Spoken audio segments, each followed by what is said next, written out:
Just picture this. In September 2025, a country called Nepal, located in Asia near the giant Himalayan mountains, was turned completely upside down. There was so much chaos with so many people on the streets that nothing like it had been seen in decades. The reason it all started seems simple. The government blocked the internet. But that was just the last straw. The people, especially the younger generation, took the opportunity to scream against everything they had been holding back for years: corrupt politicians, lack of money, lack of jobs, and lack of hope for the future. Things got serious. The police reacted with extreme violence, and the result was tragic. At least 19 people died, hundreds were injured, and the country's president, in fact, he is the prime minister, had to step down. It was a true turnaround caused by the power of Gen Z. Go ahead and drop a comment. What's your opinion on the government censoring social media, trying to control what you can or can't post? And remember, folks, if you like our project, besides leaving your opinion, hit the like button now so you don't forget. It helps this project immensely to keep bringing you these videos. Thanks. Now let's get to the facts. How did this all start? They shut down the internet. It all started when the government, out of nowhere, decided to ban access to 26 of the most used apps in the world. Just think about it. Facebook, Instagram, WhatsApp, YouTube, Twitter, all of it switched off. The government's official excuse was that they wanted to combat fake news and hate speech. They created new rules and said that only companies that registered locally could operate. But nobody bought that story. For the people, especially the youth who use these platforms for everything, talking, getting information, studying, and even working, it looked like a clear attempt at censorship. It was as if the government was trying to put a muzzle on everyone so nobody could complain. Nepal already has a very complicated political history, with governments changing all the time and previous attempts to control what people say. So, when the block happened, the people thought, here they go again, trying to boss us around and silence our voices. Why were people so mad? The truth is, the cup was already overflowing.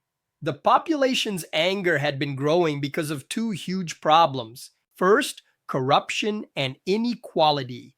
Everyone was already sick and tired of the politicians who seemed more concerned with getting rich than with taking care of the country. And to make things worse, something called Nepo kids started going viral online.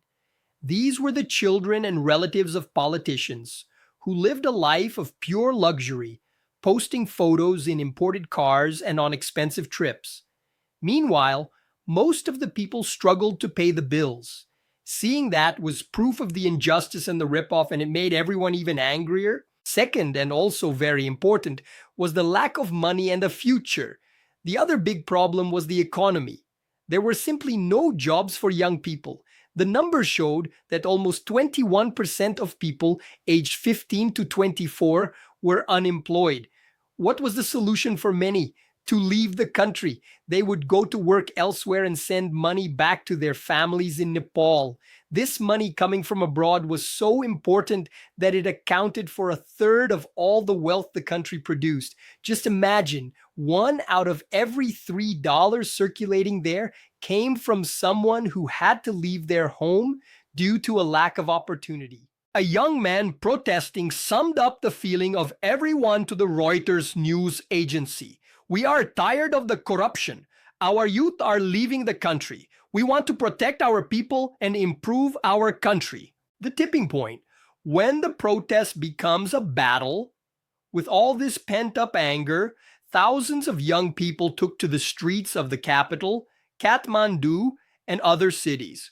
What was supposed to be a peaceful protest ended up turning into a real battle. The crowd tried to storm the government building like their version of the Capitol. The police response was extremely violent. They used tear gas, fired rubber bullets, used water cannons, and at the worst moment, they started shooting with real guns, with live ammunition, at the protesters, The result was horrible. 17 young people died in the capital alone, and 2 more in another city. More than 400 people were injured, including police officers. The population's outrage grew even more, and they started breaking and burning government property, like police posts and cars. The chaos was so bad that the country's main airport had to be closed. The government falls, and the whole world is watching. The situation became so ugly and the public pressure was so immense that the head of the government, Prime Minister K.P. Sharma Oli, couldn't handle it. On Tuesday, September 9th, he wrote a letter and resigned from his post. On the same day, the government desperately tried to calm things down and announced that the internet was available again. A minister said, "There, we've switched everything back on." But it was already too late. The people's trust was gone. The protests continued, even with the police and later the army on the streets trying to control the situation. The turmoil in Nepal caught the attention of the whole world. The UN United Nations spoke out, saying it was shocked by the deaths and demanding that the government investigate why the police use so much violence against its own people. In the end, the Prime Minister's fall left the country's future uncertain. But one thing became very clear. Gen Z in Nepal showed that they will no longer accept things as they are. They proved that when they unite, young people have a gigantic force to shake the foundations and fight for a more just future. Folks, don't forget the question from the beginning of the video. What's your opinion on the government censoring social media, trying to control what you can or can't post? This video doesn't end now, it continues with us talking in the comments. If you found this video interesting, I invite you to become a channel member and like this video.